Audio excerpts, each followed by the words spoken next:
Am I too old to retire overseas? Just walk away from everything I'm familiar with and retire abroad.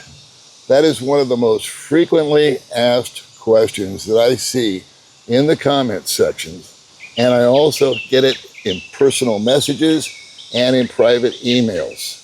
So what exactly is old? And what exactly is too old? Well, that's what I want to talk about here in the upcoming video.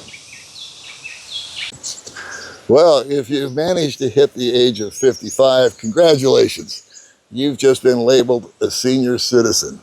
And wasn't it a thrill when you got that envelope in the mail with your ARP card? I know when I opened it up, I said, really? I qualify for a discount now because of my age? Oh, man. And then if you go 10 years further out and you go to 65, you are labeled now as elderly. Well, I'm 71 years old. So I guess if I want to make it into a trifecta, the next step for me is death. And then we can call it game over. So I get these comments all the time. You know what, Paul, I'm 65, I'm 66, I'm 72, I'm this, I'm that, I'm the other. Do you think that I'm too old to do what you're doing? And I don't know you. I mean, I know me. But here's my spin on it. And this is how I respond to messages and questions and comments that I receive very frequently.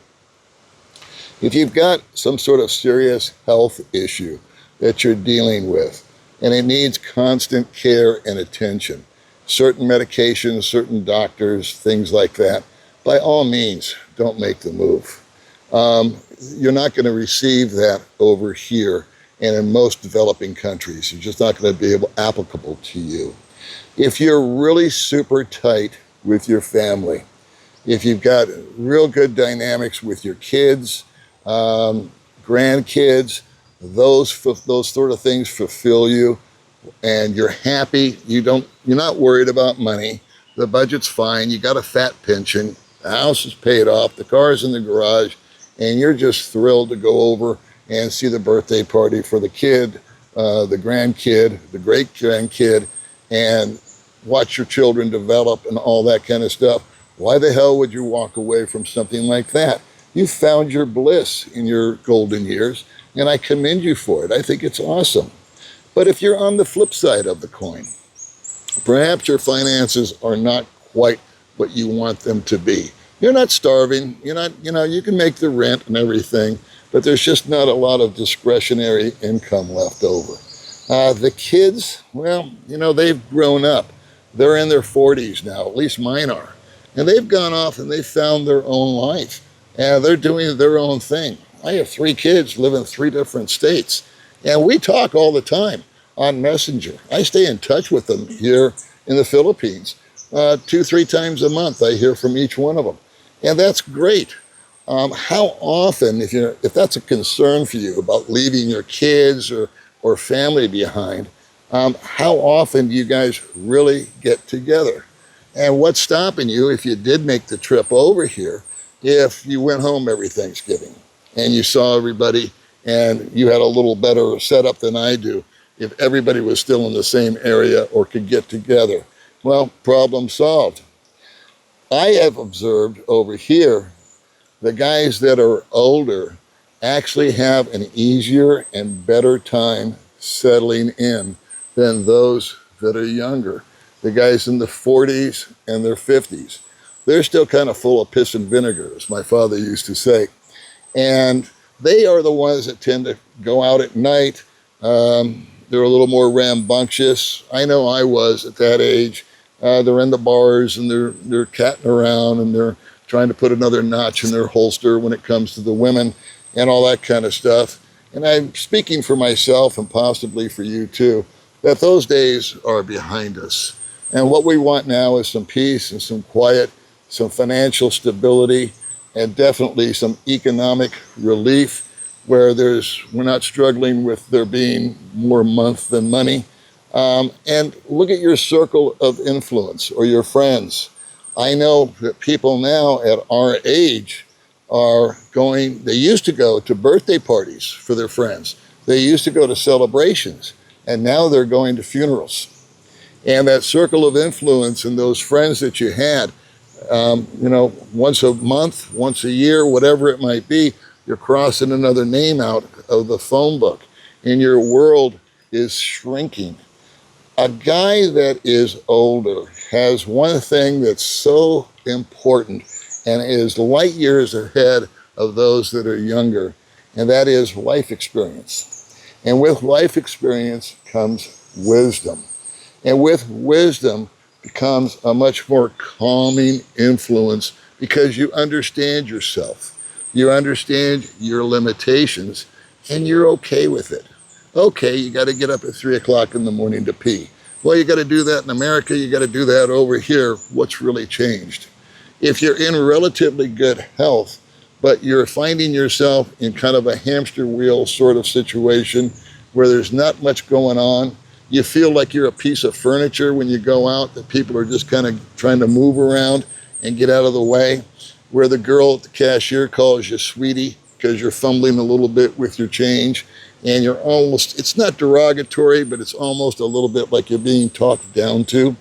If you're tired of that and you've had enough of it, well, you can come over to another country, such as the Philippines, and you will actually activate new brain stimulation and new brain cells that have been dormant for quite some time. Why is that? Because when you were younger, you used to go to work and you would face challenges, and you would have a project to complete, and there would be a deadline. And once you completed the project and you hit the deadline and the boss gave you an attaboy and you were high-fiving as you went out the door, and you're kind of dancing a little bit on the ride home, congratulating yourself, well, those days are over. There's no more accolades. There's no more awards. There's no more ceremonies like that happening for you. It's just you. And if you're in solitude, if you're a single male or female for that matter, and you're finding that, again, you're going to more funerals than birthdays, your social circle has shrunk down, and you say, what is my purpose here? Well, your purpose can be fulfilled by activating that brain again. When you come over here with all the knowledge and with all the life experience and the wisdom, you'll be able to adapt and accept and acclimate to this environment much better, I feel, than someone younger. Your temper's not as short. You've got kind of come see, come saw attitude. They did a poll of elderly people, and they asked them, what would you change if you could go back and be 25 years old again? And the number one answer is, I would stop worrying about what other people think. If that's one of the things that's holding you back because, what will my neighbors think? What will the kids think?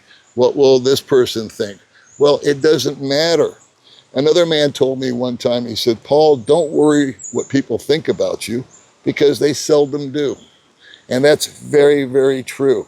So if you think age is holding you back, I want you to look at it as ammunition to where you can come over and you can attack a new lifestyle with all of that knowledge, all of that life experience, and all of that inner wisdom that you possess, and you're possibly just pissing it away on absolutely nothing. What's it like to come to a new country and learn a new currency and to be challenged by the traffic conditions, to experience a brownout, to get a little uncomfortable out of the proverbial comfort zone? It had a way of waking me up and making me see things through a different set of lenses instead of the same old, same old. That's my story, and I'm sticking to it. If you think you're too old, well, if you're still of solid mind and solid body and you feel that you can make the plane flight, the worst thing that can happen is you can come over here. You have the possibility of saving money. You have the possibility of finding new friends instead of losing old ones. You have the possibility of meeting somebody that might become your significant other that you never dreamed would be possible. And if none of that happens, and if none of it works, you're only a plane ticket away from going right back to what you're comfortable with. And more importantly, I think, and sadly, what society is telling you should do. Just sit there and wait for it to end. Well, I would urge you not to just sit there. I would urge you to get up, start moving, start activating those parts of your brain, start activating those parts of your body, and you'll find that it's better to finish strong than to go out with a whimper. All right, that's the video, kids. Hopefully I'll see you in the next one.